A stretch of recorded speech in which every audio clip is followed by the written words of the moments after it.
ಹೆಂಗದ್ರಿ ದೊಡ್ಡ ಮಂದಿ ಬ್ಯಾಸ್ಗಿ ಪಾಕದಾಗ ಒಂದು 4 ಐಟಮ್ ನೋಡಿದ್ರಿ. ಇವತ್ತು ಮತ್ತೊಂದು ನೋಡೋಣ. ಇದನ್ನು ಉಗುರೊತ್ತು ಅಂತ ಕರೀತಾರೆ.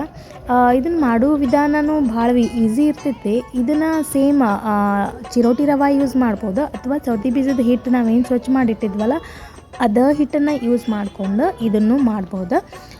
ಭಾಳ ಈಸಿ ಇರ್ತದೆ. ಇದನ್ನು ಕೂಡ ಹಿಟ್ಟು ನಾದಿಟ್ಟು ಚೆಂದಾಗಿ ಒಂದು 2ರಿಂದ 3 ಅವರ್ ನೆನೆಸ್ಬೇಕು. ಚೆಂದಾಗಿ ಮಿದ್ದಬೇಕು. ಮಿದ್ದಿದ ಆದಮೇಲೆ ಉಗುರೊತ್ತು ಮಾಡೋಕ್ಕೆ ಶುರು ಮಾಡಬೇಕು.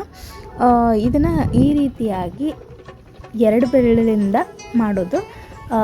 ಸ್ವಲ್ಪ ನಿಧಾನ ಆಗ್ಬೋದು, ಬಟ್ ಈಸಿಯಾಗಿ ಮಾಡ್ಬೋದು. ಬೇಗ ಮಾಡೋಕೆ ಆಕ್ಕೈತಿ. ಇದನ್ನು ನಿಮಗೆ ಗೊತ್ತಾಗಲಿ ಅಂತೇಳಿ ಇಷ್ಟು ನಿಧಾನವಾಗಿ ತೋರ್ಸತ್ತೇನೆ. ಇದನ್ನು ಇಷ್ಟ ಈಸಿಯಾಗಿ ಮಾಡ್ಬೋದು. ಯಾಕಂದ್ರೆ ಹಿಂದಿನ ಕಾಲದಾಗ ನಾನು ಹೇಳ್ದಂಗೆ ಅದು ಇದು ಅಂಥೇಳಿ ಹಾಳು ಮುಳು ತಿಂತಿರಲಿಲ್ಲ. ಇದ್ದಿದ್ರಾಗ ಮಾಡ್ಕೊಂಡು ಹತ್ತೆಗೆ ತಿಂದು ಹತ್ತೆಗೆ ಬೀಳೋಣ ಅಂತೇಳಿ ಅಂತಿದ್ರು ಮಂದಿ. ಈ ಬ್ಯಾಸ್ಗಿ ಟೈಮ್ ಖಾಲಿ ಇರ್ತಿರ್ಲಿಲ್ಲ ಮಂದಿ. ಇಂಥದ್ದೆಲ್ಲ ಮಾಡಿ ಟೈಮ್ ಪಾಸ್ ಮಾಡ್ತಾಯಿದ್ರು.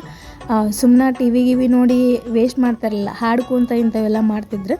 ಇದನ್ನು ಸೇಮ್ ನೀವು ಪಾಯಸ ಮಾಡ್ಬೋದು, ಹುಗ್ಗಿ ಮಾಡ್ಬೋದು. ಭಾಳ ರುಚಿಯಾಗಿರ್ತೈತೆ. ಟೇಸ್ಟ್ ಡಿಫ್ರೆಂಟ್ ಇರ್ತೈತಿ. ಮಾಡಿ ನೋಡಿರಿ, ಮಜಾ ಮಾಡಿರಿ.